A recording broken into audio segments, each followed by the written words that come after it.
Oh, is it okay? Can you hear me? Can hear you with an echo, yes.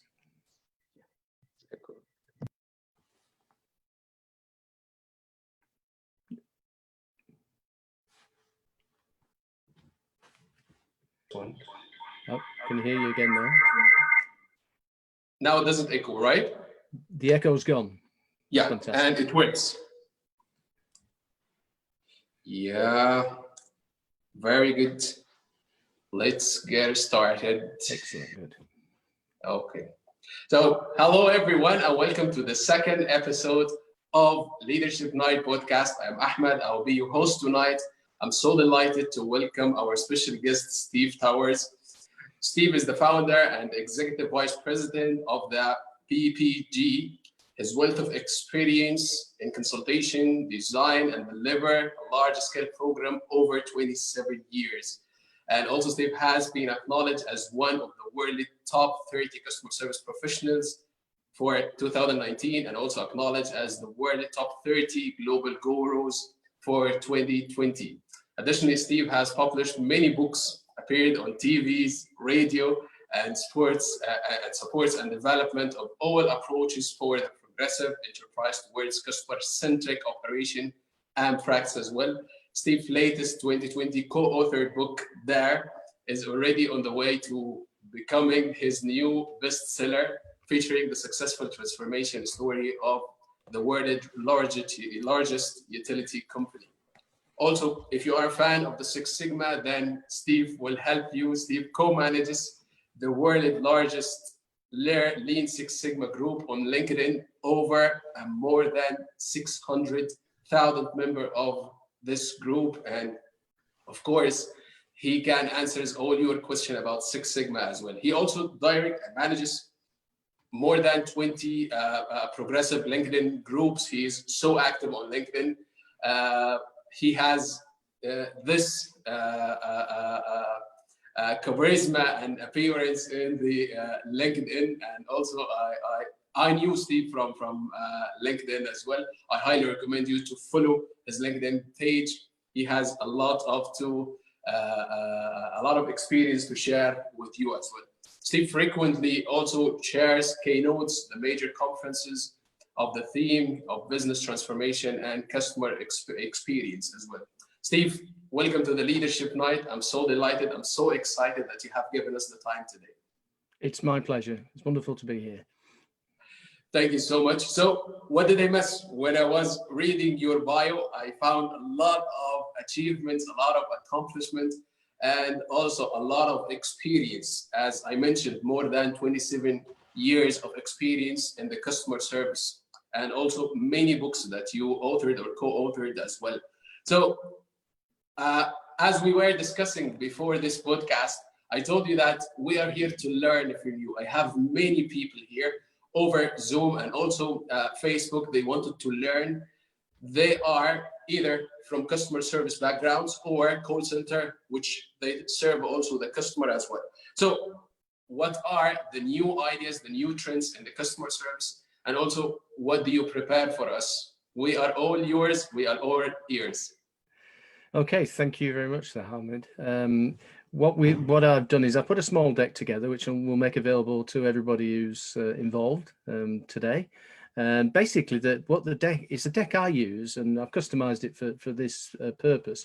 It's a deck I use when I have to go into boards of executives, and they're looking at CX, customer experience, if you want to think about it that way, as being a little bit soft and fluffy. So it's a deck which focuses people's attention on that. So that will form the main body of the thing. It's 30-odd slides. It's one of those things that when people get their hands on it, they can use it as a justification as well. So if you're finding some of the facets of implementing business transformation, they aren't working too well in your organization, then this is exactly the sort of thing that I do up front. I call it out. I sort of say, look, there's reasons why you're going to be doing this, and those reasons are very hard as nails. They're not soft and fluffy. Okay. And then that's no disrespect to people who are in the customer experience space generally, but there is a cadre of people who lead off on talking about customer emotions.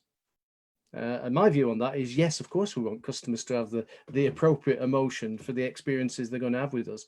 But unless we can be doing the right thing in the first place, unless we're actually delivering products and services in the right way, then no amount of putting, lipstick on a pig is actually going to make the pig look any better. So that's I could use that sort of metaphor there. So I've got a deck. I'll walk through that. Obviously, there's going to be space and time to do like a Q&A type session.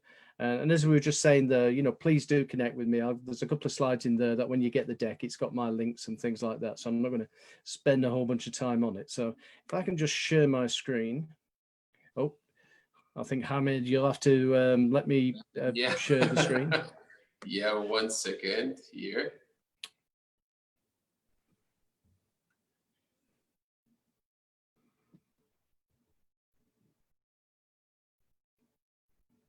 You tell me when you're good to go. Yeah.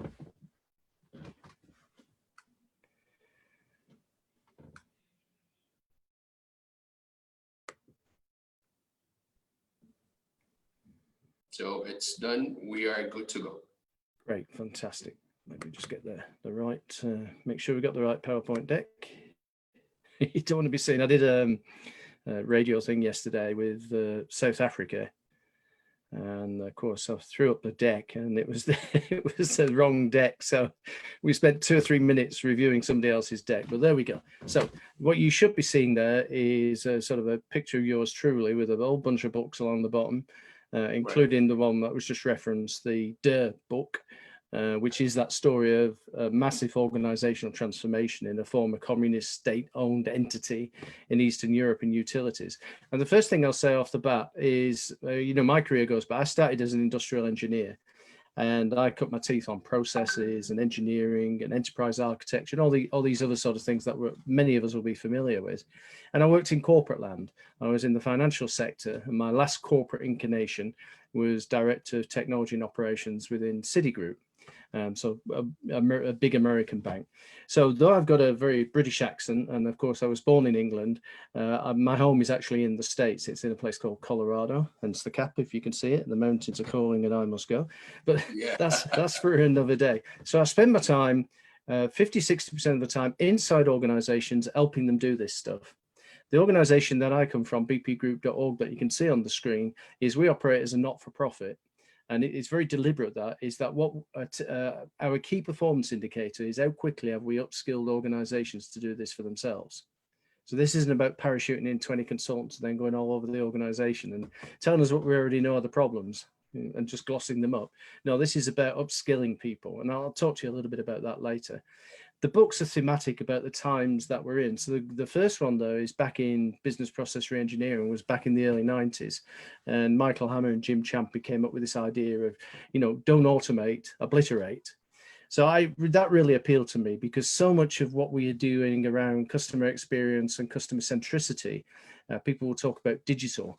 And what's that phrase? If you automate a mess, you get an automated mess. So I'm very keen that organizations can get a grip on that, and they can go from the get-go and improve the business performance, the shareholder performance. So without further ado, that's a little bit of the background on myself. I'm also a qualified medical hypnotherapist.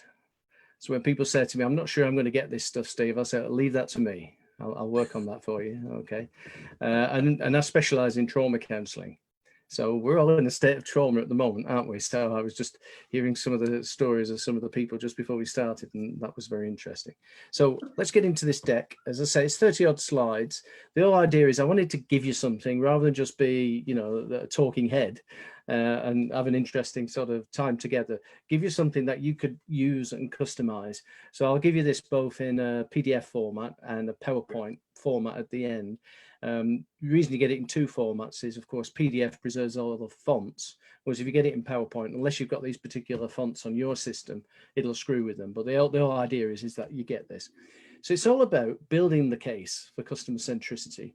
And it doesn't matter whether you're already well into programs in terms of customer service and customer experience, there's always the need to actually validate what we're doing.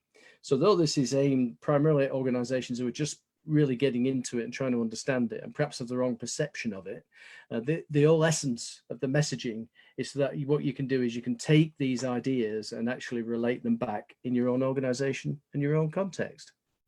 So build a case for customer centricity and outside in. What do I mean by outside in? Well, outside in is this perspective of looking through the customer lens back into our organization. Because historically we've inherited a world which has been in industrial age thinking, production mindsets. And I myself, as an industrial engineer, were partly responsible for that as well. But that aside, what this shift in perspective for these organizations that are very successful, and we'll have a look at a few of them in a moment, is to shift the focus to outside in.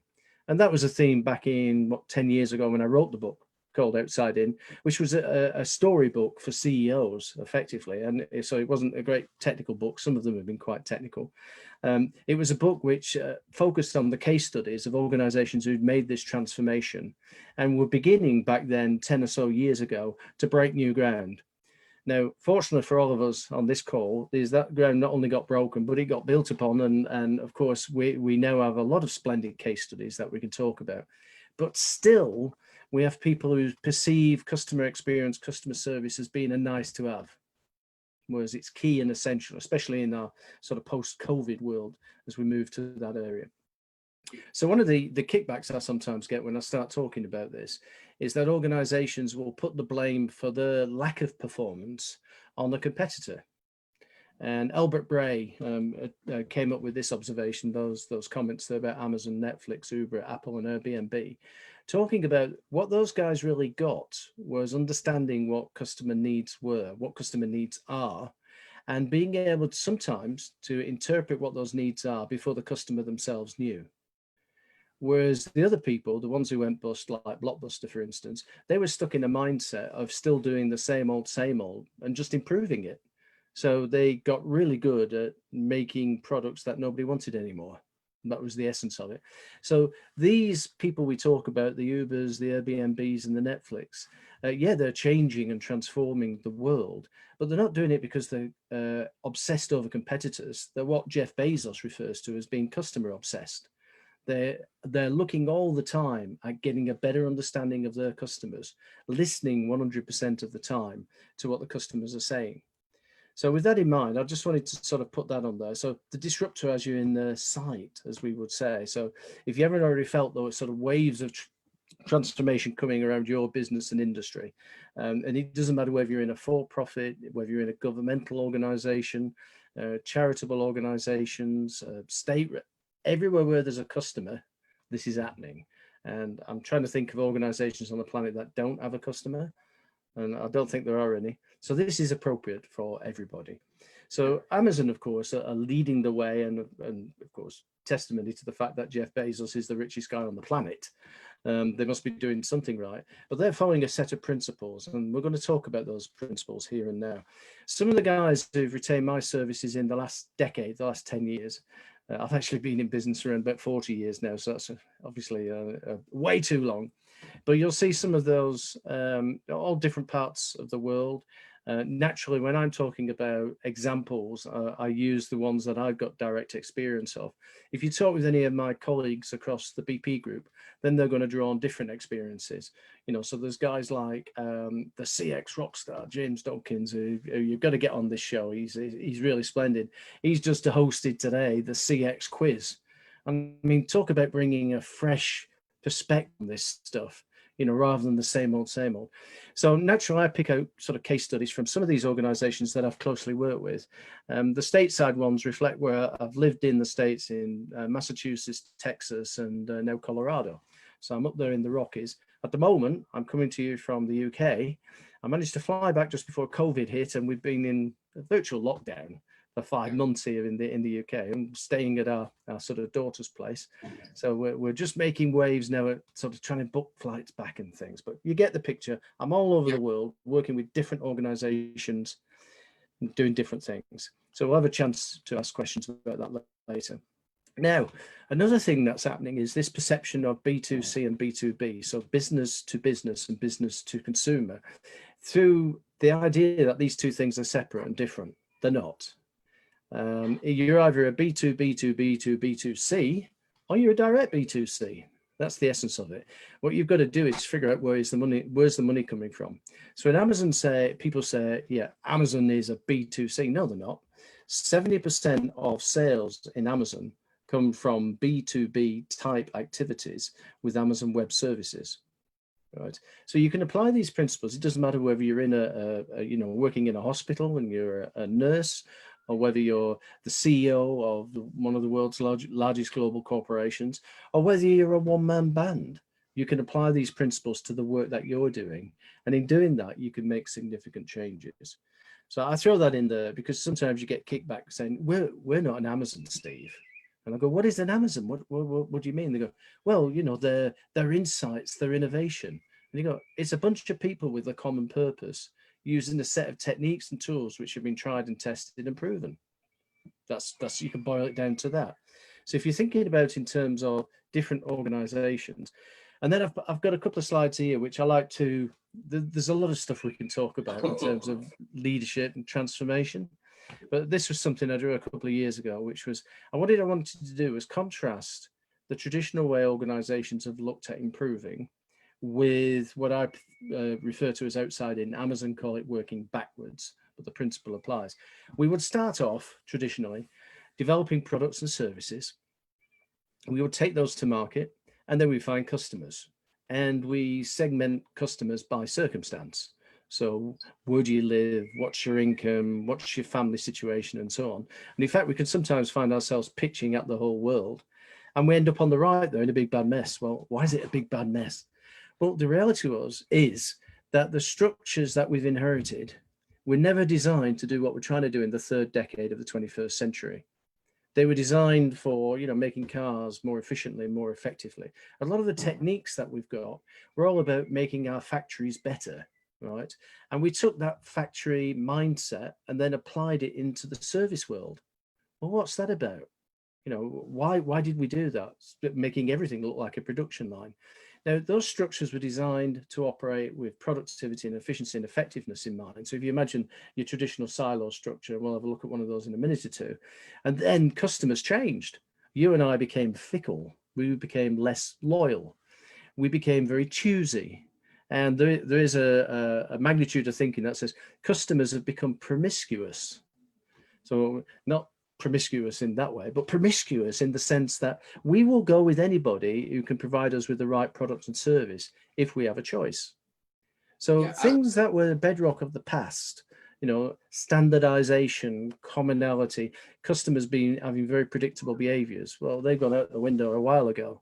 So that's why we end up with this big bad mess where organizations have tried to overlay onto that structure all these different, well, if customers are going to be promiscuous and move about with different products, I've got to, I've got to have the capacity to be able to deal with that. So contrast that with the simplicity of this slide, which is the whole essence of what I believe in terms of really successful customer experience, customer service is all about. Really understand who your customer is and identify not what, where they're living and why they're living and what the mean income is and all that sort of stuff, but figure out what their real needs are. And when we start to think about categorization by need, it emerges us with a whole different way of thinking about how we might deliver against those needs. Only when we understand our customers and their needs should we then set about developing services and products to deliver against it. And of course, which model is working best? Well, this one, it wins hands down because it's aligning the organization to something Amazon refer to the North Star. It's North Star alignment. It's the whole organization can see where they should be looking and continually moving in that direction. So it's not just people, it's our IT systems, it's our infrastructure, it's our political systems and so on. It's about North Star alignment. And this sort of modeling where we're, as I said, Bezos refers to it as working backwards, but the first person who coined this whole idea of outside in was Steve Jobs. I think we've all known of Steve Jobs, haven't we? And he said, you've got to start with the customer experience and work backwards to the technology, not the other way around. Does that make sense? Yeah, so, definitely. Yeah, good. And I had a lot of friends also, they are working in Amazon, and when I asked them, what is the strategy there, or what is the way that you're thinking about the customer service? He replied to me with only one statement, and it was powerful statement. The statement was, start from the customer and backward. Yeah. And that was amazing for me, because everything this is the real customer centric service, because the customer now is the center for each and everything that we are doing. And this is exactly what you're saying right now. Yeah, and it's so true, because if you think about, if we could figure out who our customer is and what their real needs are, and oftentimes again figuring out their needs before they actually have them, then we're going to be in a better place. And I recall when where Bezos tells this story about how they started working backwards. One of the things he had to do back at the time was issue what became known as the Bezos Mandate, and it was instructions for how the technology guys should do their work. So it wasn't to do it in the way they'd always done it in the past. Look, you will adhere to these precepts and principles, and if you don't, you're probably not worthwhile working here at Amazon anymore, because this is the way we're going to do it. So it does require, a leadership to have both the sense of direction and the ability to bring other people with you. But given that, as we get into this, you'll see that it's all numbers oriented. There's no reason why you can't justify working backwards or going outside in. So in that sort of context, the customer experience thing is top of everybody's agenda. We know research groups like Gartner and Forrester and those guys, the articles in Forbes and places like that, we're all talking about the importance of it. But I often see organizations trying to do CX as if it's another department. They're trying to do customer service as if it's another department. It isn't. Customers have always had experiences. It's only in the last few years that we've started to get scientific about how we understand those experiences and how we can deploy them in a meaningful way.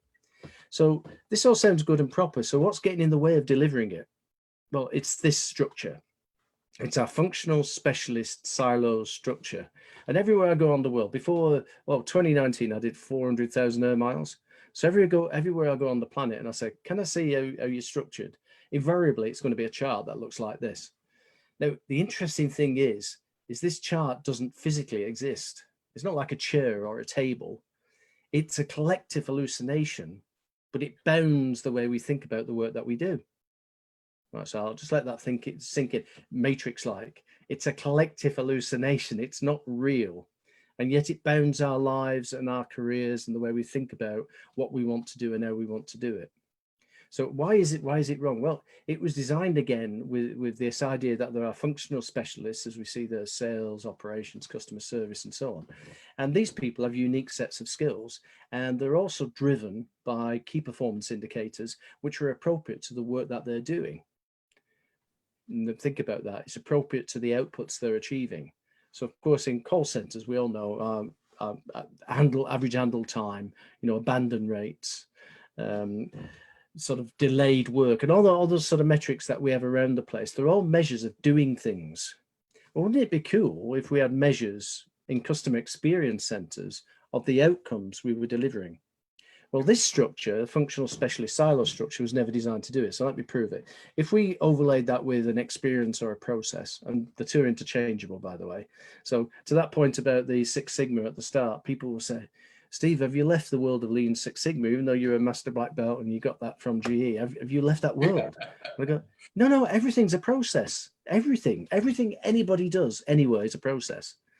But again, some of the baggage with customer experience is that they sometimes can perceive themselves as being separate to the process thing.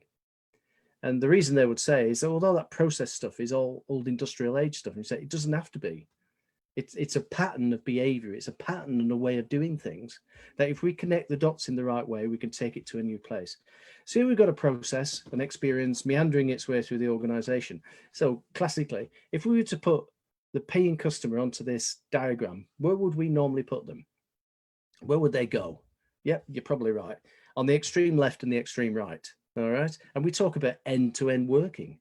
Where does that come from? Again, another factory analogy.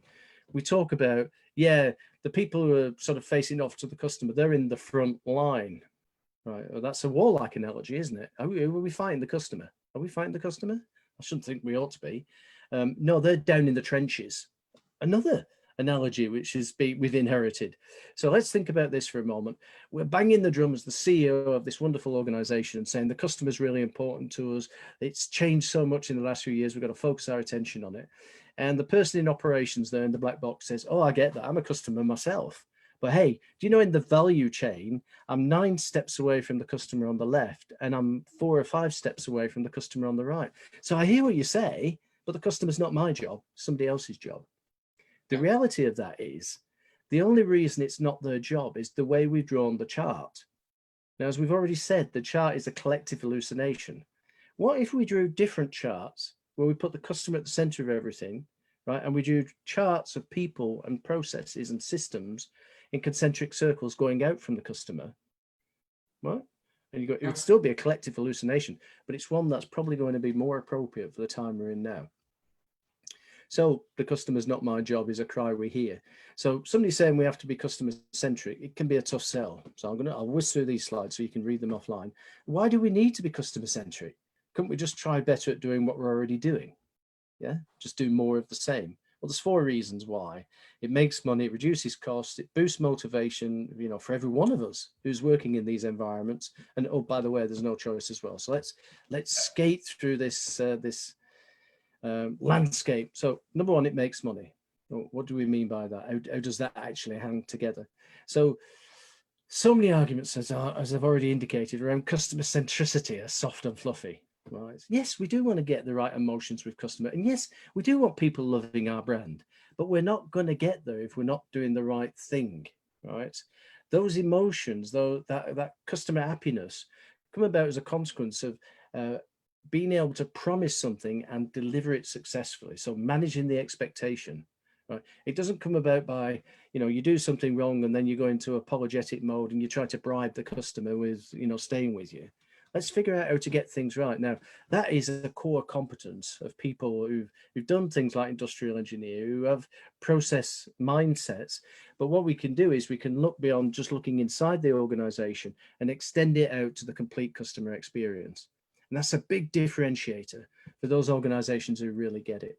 So it makes money. How does it make money? Well, happy customers come back for more. So if we're doing the right thing, you'll get the footfall returning to you. By having a focus on the successful customer outcome, because we understand their needs, anything which isn't contributing to that, why are we doing it anymore? Can't we free up that scarce resource to do more worthy work? That would be sensible, wouldn't it? But it's counterintuitive because most of the time, our process improvement languages talk about looking at what we're doing and how do we make it run better? How do we get it more efficient and more effective and more productive? Well, nothing wrong with doing that as long as you're doing the right thing. But, oftentimes we might be fixing a mess that doesn't deserve to exist. All right. So we can get to this picture of making money by organizing ourselves around doing the right thing. So whether that's processes, experiences, whatever it is. And some examples here recently about how our industry's changing. So of course, with the advent of 5G, a lot of infrastructure industry, so I'm thinking like of broadcasters and things like that, the carpet will be pulled out from underneath their feet. Well, what's their reaction to it at the moment? It's, well, we've got to make better dishes. Right, we've got to get better technology. We've got to get more signal down the fiber link or whatever. No, that's all going away. So it's not as if the writing isn't on the wall for some of these industries. And I relate back in some of the stories that I tell to Nokia when Apple introduced the iPhone. And in 2007, Nokia were the most profitable telecommunications company on the planet. And then somebody came from nowhere, right? Wasn't even in the industry and literally took the carpet from underneath them. And within a couple of years, Nokia were no more. They disappeared as far as an entity is concerned. Now, why are people in denial about that? Well, it's because they're busy doing the wrong things. So we've got to get the focus shifted to what is the right thing to do. And the right thing to do is to deliver successful customer outcomes. So we could demonstrate that if you focus on customer experience, and here we have some sort of snapshots from Forrester from a few years ago, the value that you're going to create is going to be significantly more than if you just do the same old and get better at doing that. So better CX correlates with a higher revenue growth across major industries. So that's the reason why you do it. It makes money. Now, to some people in CX, I'm like, because one of my kickers is we've got to get more scientific about this stuff. And they go, no, we don't want more science. We want more feeling and emotion. And then I go back to this thing about if you're not doing the right thing, the emotions you're going to get are going to be the negative ones. We've got to figure out the right thing to do. But we're all motivated by this. Working with a charity, and I said, you've got to grow your revenues. And they said, no, money's not nice. It's very, we don't want revenues. We want contributions. So I go, so how scientific are you about the contributions you receive? And they go, well, what do you mean? And I said, well, how do you go about organizing yourself so that you can maximize the contributions that you get from your customers? Oh, we don't call them customers, they're contributors, right? We make contributions. I said, so how do you let the little old lady know, instead of leaving it to the cat's home, they could leave it to you as a charitable foundation? And they go, oh, no, we don't get involved in that, right? Well, they do now. The company I'm actually talking about is the Nature Conservancy. It's they're based out of Arlington near Washington, DC in the US. And they are now the most progressive, most successful charity on the planet. Well, how did they get there? Because they've got the same people in the same buildings. They started to look at the world differently. They started to look at it from that outside in, working backwards perspective. And that shift allowed people to then sort of say, well, why are we still doing this? And why are we still doing that? And of course, they're able to make use of the contributions, because it's not revenue, is it? Contributions in the right sort of way. Another big perspective is it reduces cost. Well, I've already indicated, if you figure out what the customer need is, and we align ourselves to doing it, anything else that you were doing that was around that, you don't need to do anymore. So we can get rid of bureaucracy and red tape. And I refer to this idea of winning the Triple Crown. And the chap who introduced me to this phrase was a guy called Jim Siner, who some of you will remember. He was the sort of head of Gartner for many years in terms of doing research, but his specialism has always been around process management, business process management, and so on. And latterly, over the last few years, he's come into that sort of CX domain. But Jim and I will talk about it, we're as old as each other, and we'll talk about it. It's the same stuff, right? It's just we've extended the scope of it to embrace the complete customer experience. And what do I mean by that? Well, typically, a process in an organization starts when it crosses the threshold. So whether that's a digital threshold or a physical threshold, somebody walks in the store, and it's over when they've got the good or service that they came in to buy, right? So that it's like that. So it might be in the airline industry, it might be buying a ticket to getting your bag off the carousel at the end. Well, people like Southwest Airlines said, no, that's not good enough. Fixing things within that context doesn't understand the customer need. You've got to go to where the need arises, and it isn't over until the need's finished. Now let's fix the context of the customer experience. That's what we call going outside in. It's where you look at where the need arises, and it isn't over until the need's set. So in an airline context, I need to go on a flight, right? And it isn't over till I'm back at home, with a coffee and relaxing, with the family again. So if we could fix things in that context, we don't have to try just fixing them within our own organization. We could actually go out into the experience.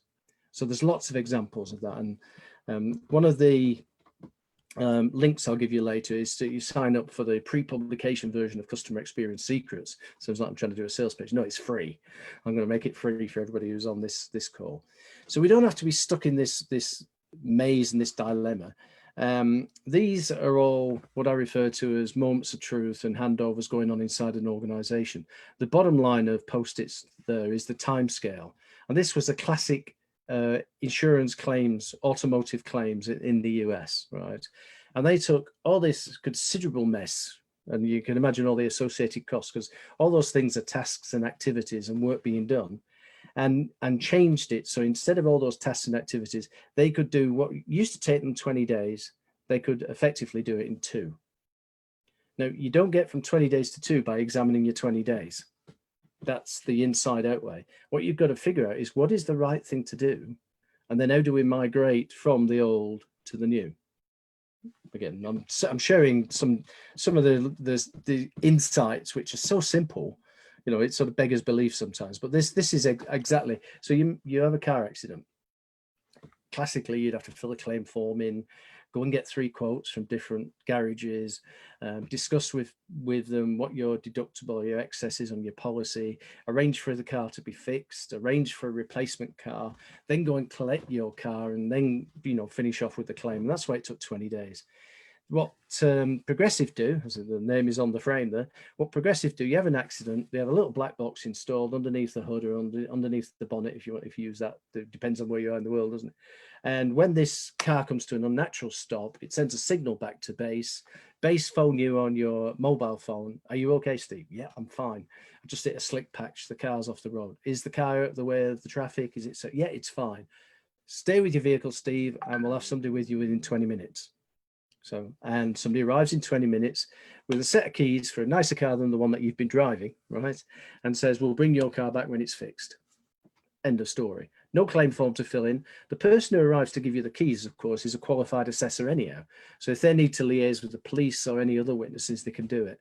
Well, to you, that mini process takes 20 minutes, but the car's back with you within 48 hours. You know, they take it to a repairer, they go get the job done, and then they bring it back all spring cleaned and everything like that. So it's just one example of working backwards, working outside in that sort of customer-centric thinking. And the other advantage you get as well, as you can see, there's a whole list of it's not just about improving revenues and reducing costs. You reduce fraud, you get a lower level of disputes, you lower your marketing costs, you improve your retention rates, you lower your retention costs. And you can see all these things. They're all factual measures. They're not soft and fluffy. We could attach metrics to all these, and then we can show, you know, how does that actually fit together? And this is precisely what organizations like, you know, Progressive will do. So reason number 2 we do it, it's cost reduction. So reason number 3, I like this one as well. It boosts motivation. And we all want to be working in an organization where there's a degree of positivity and Steve, customers love us. Before we go to the yeah, of course, yeah. Reason, yeah, I have one comment related to the second reason. For sure, it's going to reduce the cost of many things, but yet I saw many organizations. They say that, and especially now in the pandemic, they say that now we just want to achieve the level of customer service. We don't want to go to the customer excellence, or we are not seeking for that right now, or at this time, or at the time of change, or at some certain times they have. So they say that I will spend this amount of money for training people to be trained to, and for example, for the same example that you have given to us, which is the car accident. So I will give training to the people how to communicate. I will give training to the people how to finalize this process shorter than normal, and so on. I will pay amount of time for this customer who comes with a claim to, for example, to have reception for them or waiting area for them. I will spend a lot of time and a lot of money, a lot of efforts, which I can right now avoid, and I will not afford it right now in this time, especially in the pandemic time, because they don't want to spend this amount of money. So I feel that they don't see those benefits. They only now see that they are going to pay this amount of money without getting anything in return. Yeah.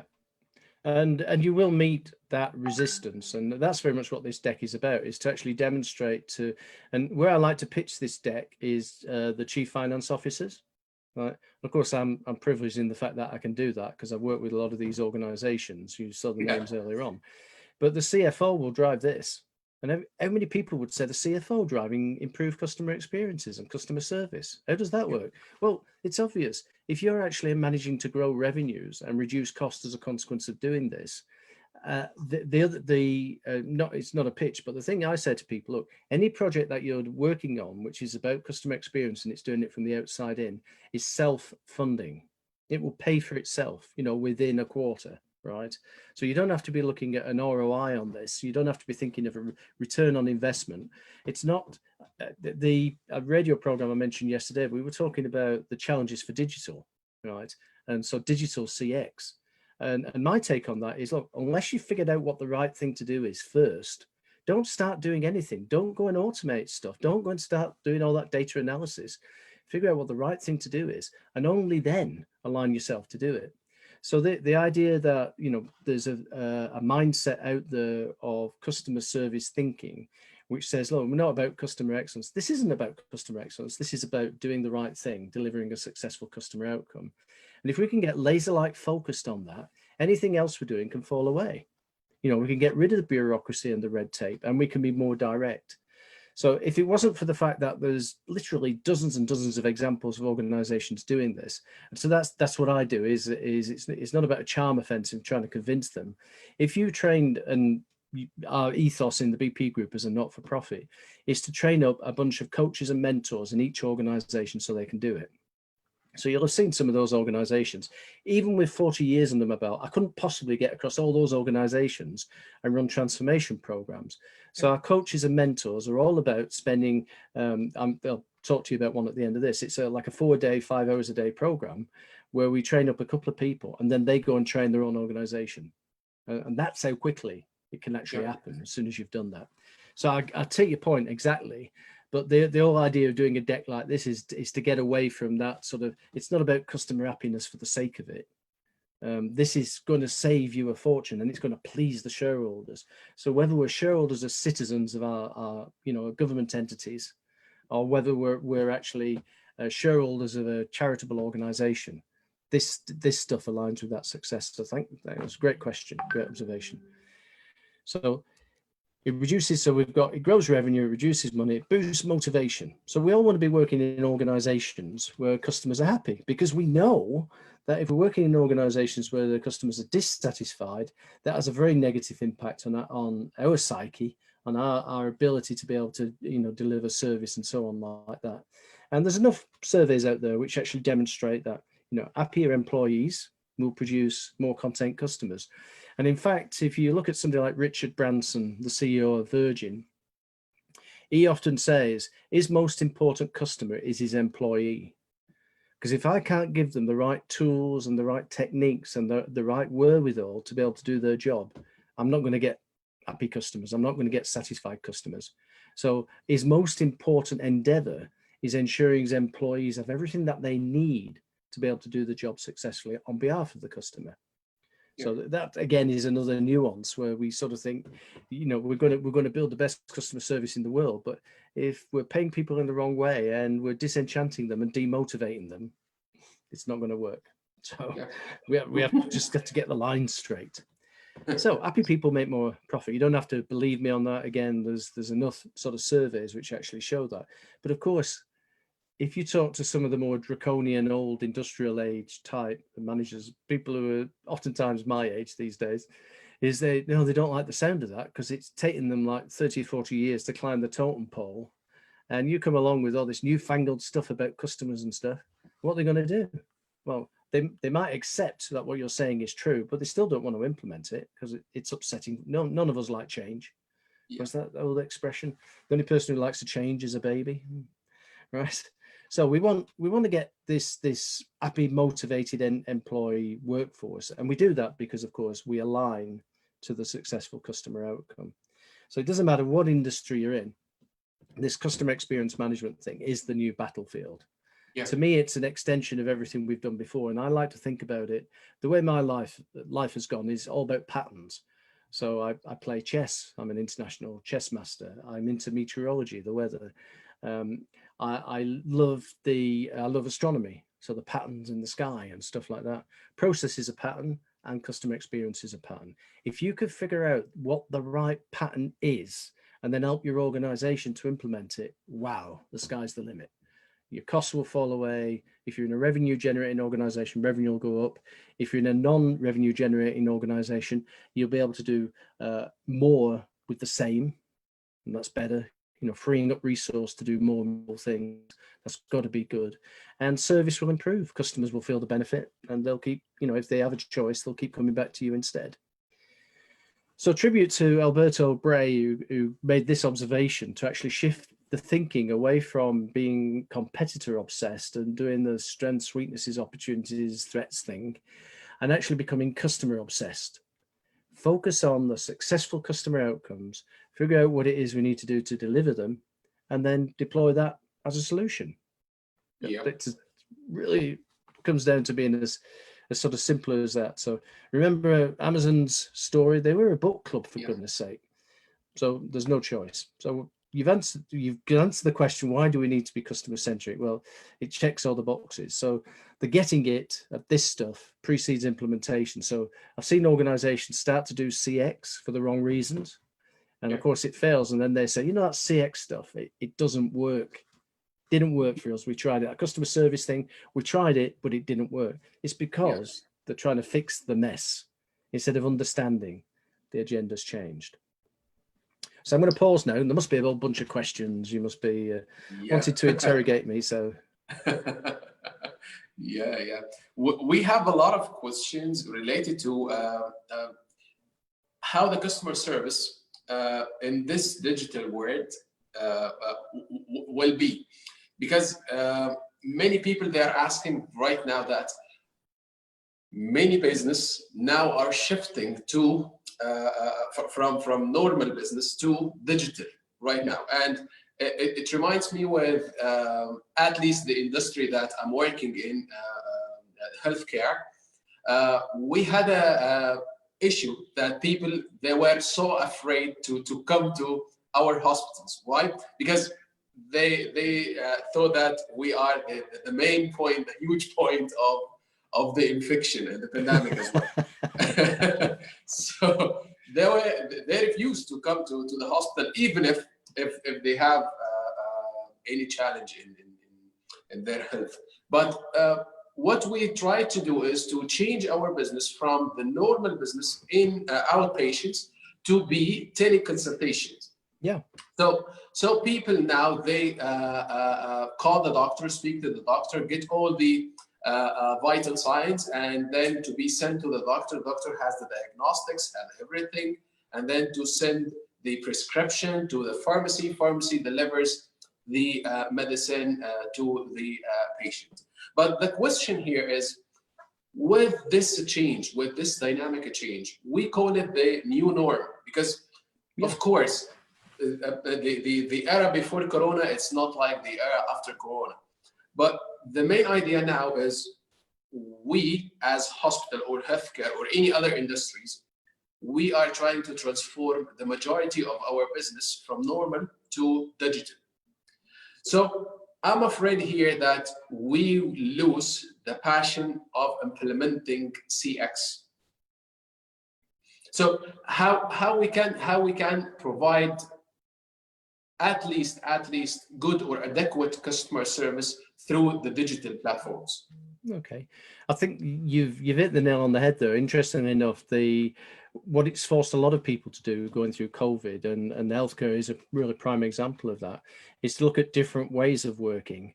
And the discovery of those different ways of working means that that landscape has changed forever. So I was talking with one of the larger banks in Africa yesterday, and I was asking, when are people going back to the offices? And one of the ExCo, the executive committee, said, actually, I think 70 or 80% of our workforce will never come back into the office, because we've learned we can do this differently.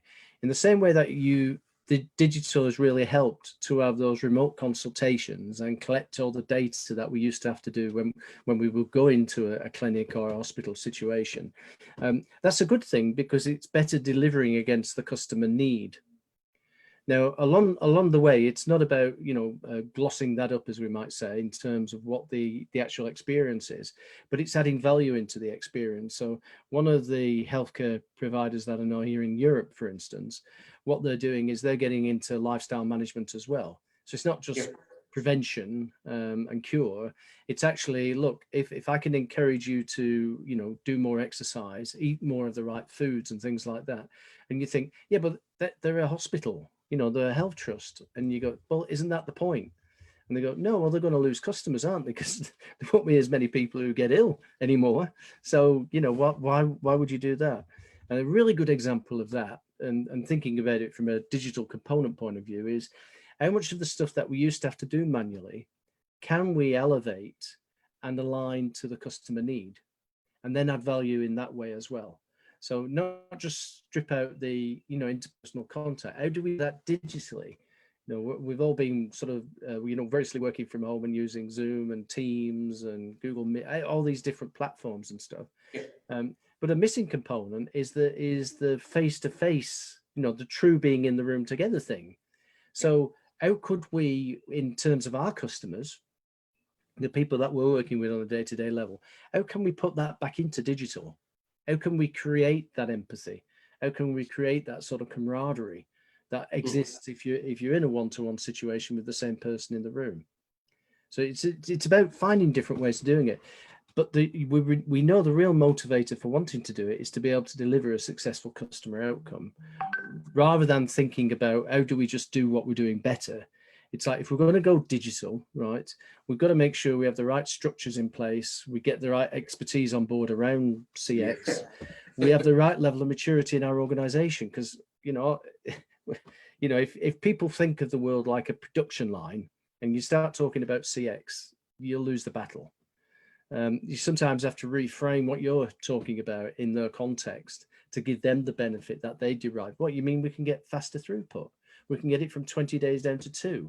Wow, I'm going to win prizes there for the reduction in elapsed time. You don't even need to mention the word customer service or the words or customer experience, for instance. Yeah. And then digital needs the right strategic imperatives, not just piecemeal, we've fixed this, we've fixed that, we've fixed the other. And people will say, well, digital has a big cost associated with it. It doesn't have to do. If we're aligning to the successful customer outcome, it'll decouple all the bureaucracy that we've traditionally had in the back ends. Yeah. Good. So I have also another question. It comes from project management backgrounds as well. He asks that, of course, they want to implement the customer satisfaction or the CX programs, but the main challenge that they face, especially the project managers, that this tight timeline, they should finish or they should deliver, they should hand over this project in this particular timeline. So they will compromise a lot of customer experience here to deliver on time. So they will shift their focus from providing excellent customer service to only providing service to the customer. Yeah, mediocre. And service. Imagine that this is the kick-off interaction of the project. Imagine that this is the project and we're starting a new project. Yeah. And because of the tight timeline, they compromise the customer service to achieve their goal and hand over or deliver the project on time. There is an expression that I use sometimes. If you pay people for doing dumb things, they'll get really smart at it, right?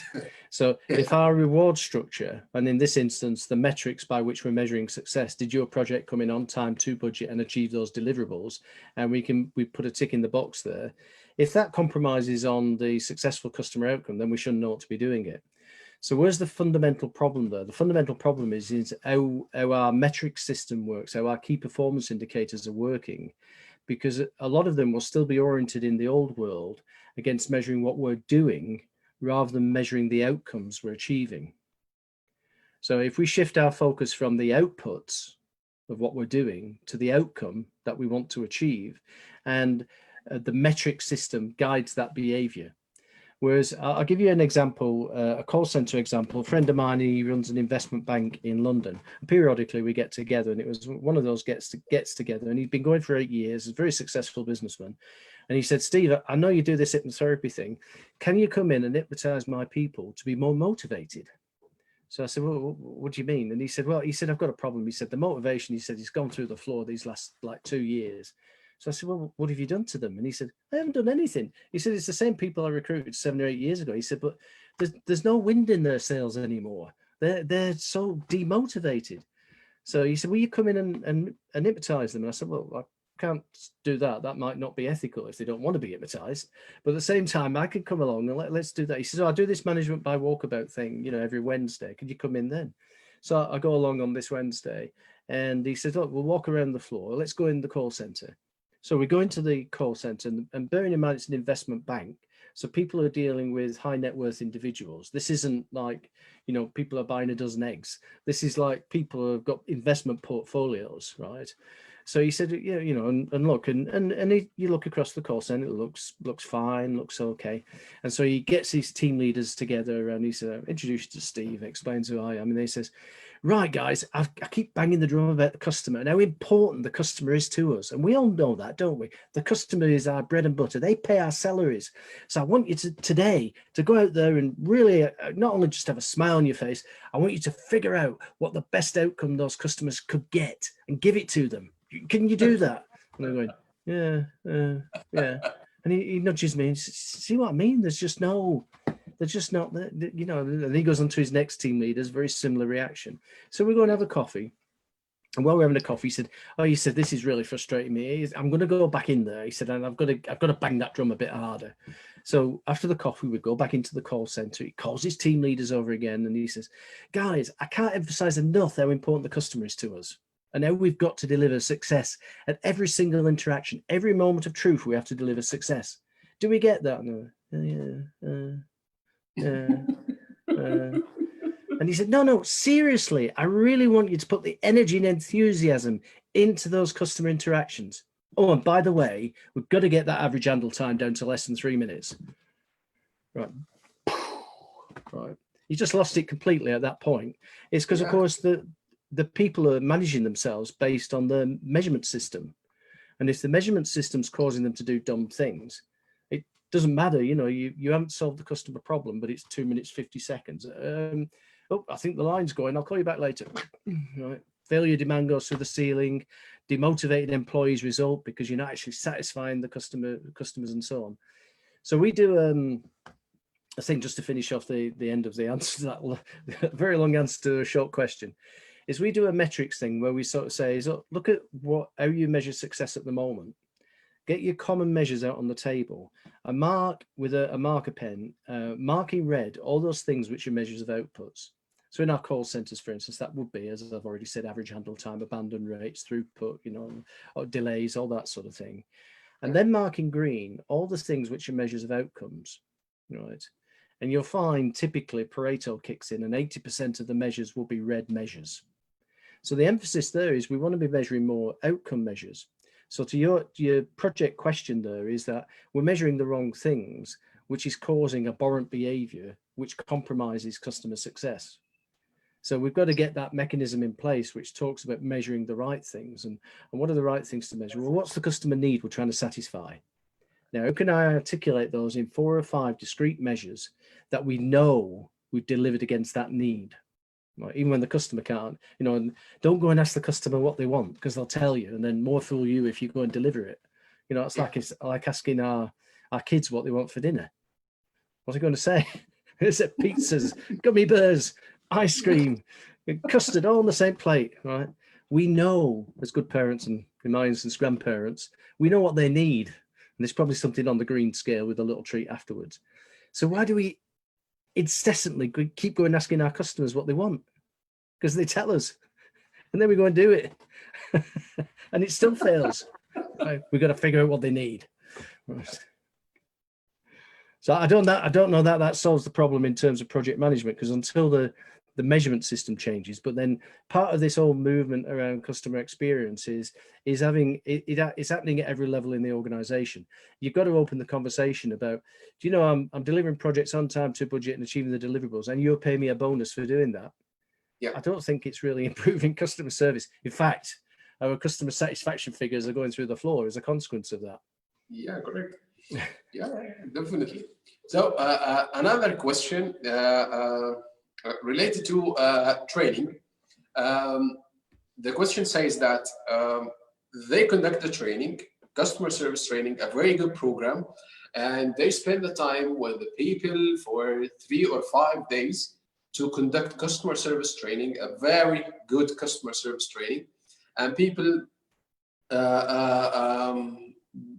finishes the training and they are so happy and they are so motivated and they wanted to help the customer, but the very first moment they go and meet their supervisors, they meet their managers, they start to tell them, no, forget everything on the training that you forget everything related to the training. We are in the ground right now. We need to generate money. We need to generate profit. So forget about it and let's go back to our matrix or our KPIs. Yeah. So what trainers will do in this situations? Okay, the way I do this thing called organizational judo, you've got to work with the energy that's already in the organization, rather than trying to introduce new energy and push against something, you know, the immovable object. You're not going to be able to do that. So in that situation, in that sort of scenario, I would be finding out, as the individual who wanted to, you know, improve customer service and customer experience, what are the metrics that are driving the behavior of my supervisor? You know, what are the numbers that they have to come in against, right? If I can guarantee I'm going to get you those numbers, if I can show you, I'll get you those numbers, and they won't believe you, right? Because they're going to say is, yeah, all that customer service, all that words and all those things, they don't mean anything. Say, look, these are your targets, agreed, right? You might have to go below the radar to actually discern what they are and how they're being measured for success. But let's say you manage to do that. Then if you can say to them, look, I need a week's worth of time to deploy a way of working which will not only deliver those numbers, but go significantly better, right? Yeah. Now, they're going to go and say, no, I don't believe you. And you go, what's the worst that could happen? We're going to have a week where we're going to do it the way I would like us to do it, the way we've been trained, right? We're going to do a week like that. And if we haven't got those numbers at the end of it, great. We can put the lid on this and we can put it back in the cupboard. But if I do deliver those numbers, I want the remit to do more, right?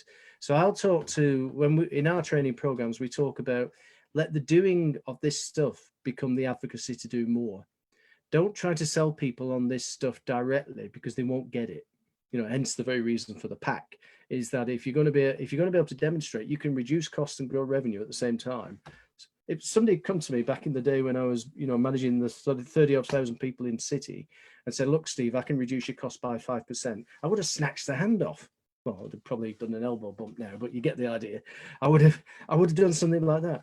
This stuff that I'm talking about, the way we train it, will fairly typically take 20-25% of costs out. Yeah. People go, well, yeah, but how does it do that? And you go, well, it's identifying the things you don't need to be doing anymore. And in stopping doing those things, you release that as a cost. Now, most of the levels we've got in our organizations, the KPIs are driving all the behaviors, and the KPIs are usually geared around how many of these things have you done this week or this month or this quarter.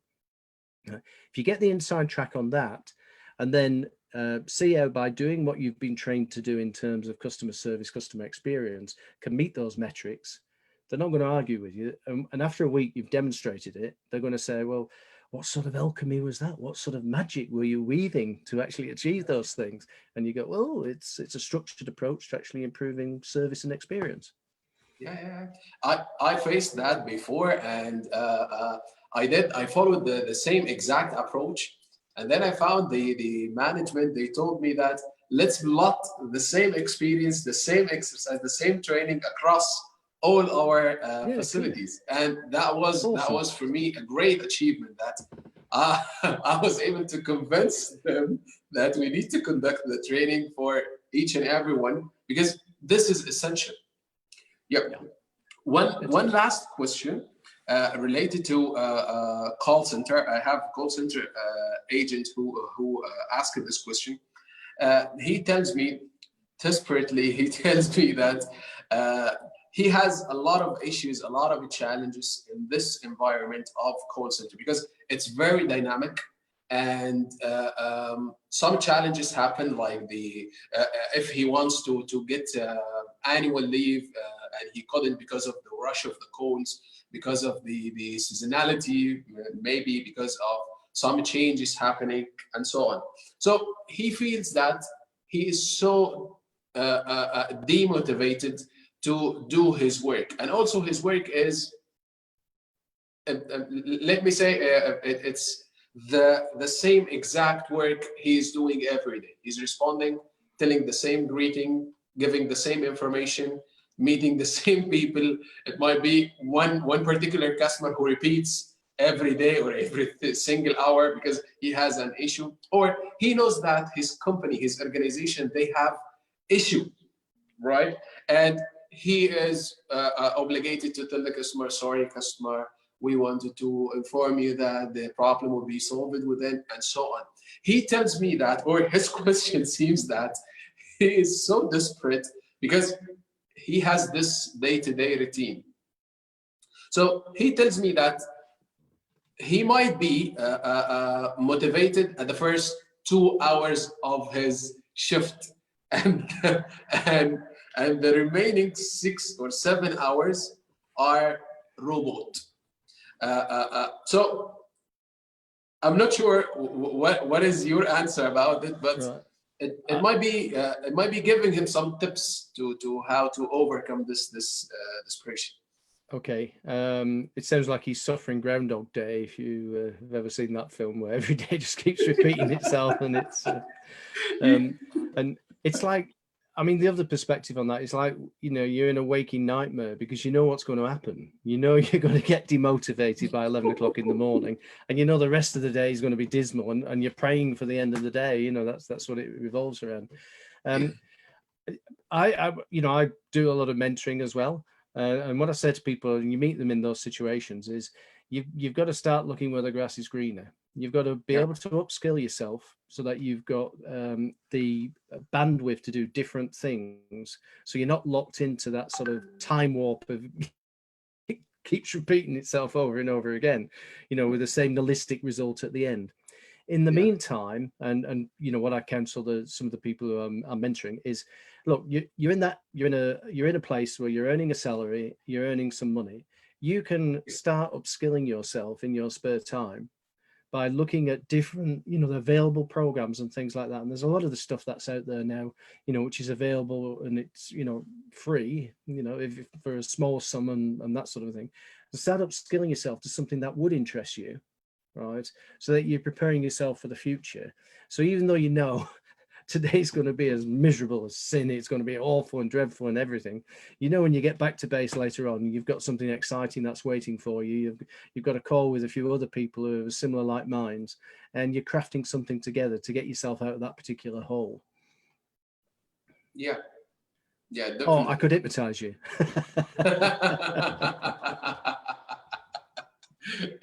So you imagine you're going into this fantastic place every day where everybody's happy to see you and you're all collaborating. It's wonderful. It's like being in a stage show. Would that work?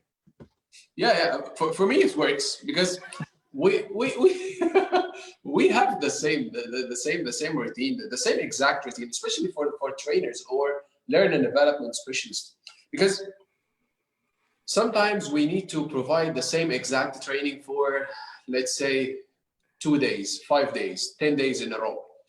But as Dr. Stephen Covey said, that we need to sharpen the soul every day or every week or whatever the frequency for you. And also this is one of the emotional intelligence factors that you need to understand. What is your self-motivation? So this is so important. And I feel from this question that this person lacks a lot of self-motivation. He doesn't know what are the drivers for motivations. And of course, I will speak to him as well. And if he wants to have any other or further clarification or maybe mentoring, I will forward his question to you as well. And so it is a common situation, and it talks about working in an environment which doesn't understand how to motivate people and encourage people. And if you're in a toxic environment like that, if you know you can't change it, then you've only got one other choice. But meanwhile, upskill yourself, find yourself with, an interesting hobby which lights your fire, and then, collect the paycheck, thank you very much, while you're upskilling yourself and preparing your future. Yeah, definitely. Yeah. So I feel that you have something that you need to tell us. No, I was going to say, if the Customer Experience Secrets book lights your fire, that's going to be available sometime this year. So if anybody's interested, again, to get back to you, and I will give you a sort of a complimentary signed copy. We also run around the world until COVID. All our programs have gone online now. So there's one there that's mentioned in August, which is all about, it's a 4-day program, but you can just do 2 days. And it has 2 qualifications associated with it: the Accredited Customer Experience Professional. And if you stay the 4 days, which is 5 hours a day, usually, and again, we've been doing these in geographic friendly times. So we did one in Australia, one in Singapore, and things like that. So you don't have to be, staying up until the wee small hours, in GCC sort of region. And you can sign up, do the thing online. It's live. It's with me, and there's dozens of other programs as well. But that's one of the core competence things I think about. And some of the principles we've talked about today in terms of that deck, and helping to convince the hierarchy that this stuff is a good thing to be getting on with, are actually embedded into that program. So you'd be very welcome. There's a link there on the screen, as you can see. What is it, 3 weeks or 4 weeks away now? Yes, 4 weeks away, that. But they're fantastic. We had 22 people finished it last week on the previous one. And it's great fun. We do as best we can, all the teamwork online. We're all in little different rooms, breaking ourselves up into little 3 or 4 people, and then coming back together again. So I'd love you to join that program. Do reach out if we're not already connected on LinkedIn. Bunch of connections there. bpgroup.org at the bottom one is where we list all our training programs, but you probably get blinded with science there. CX Obsession is my blog where I sound off every now and again. And stevetowers.com tells you more about yours truly. Yeah, Steve, I would like to thank you so much for coming to the podcast today and giving us some of your valuable time. And also, guys, I will leave for you in the comment section everything related to Steve, everything, either the website or the LinkedIn, and also the link here on the screen. I highly recommend you to follow, because I myself, I benefited a lot from all the speeches and keynotes, and also many free things that you're doing. Thank you, Steve, so much. It's been a sincere pleasure. We appreciate your effort and your time. A very big thank you for everyone who attended with us on Zoom or on Facebook. Wait for us for the next episode. Inshallah, it's going to be on Friday. We will have one of the biggest professionals in the world who speak about how to execute your strategy, especially in change period or change times. Again, thank you so much, Steve. Happy to have you today. Go with peace, and thank you very much. Thank you. Thank you.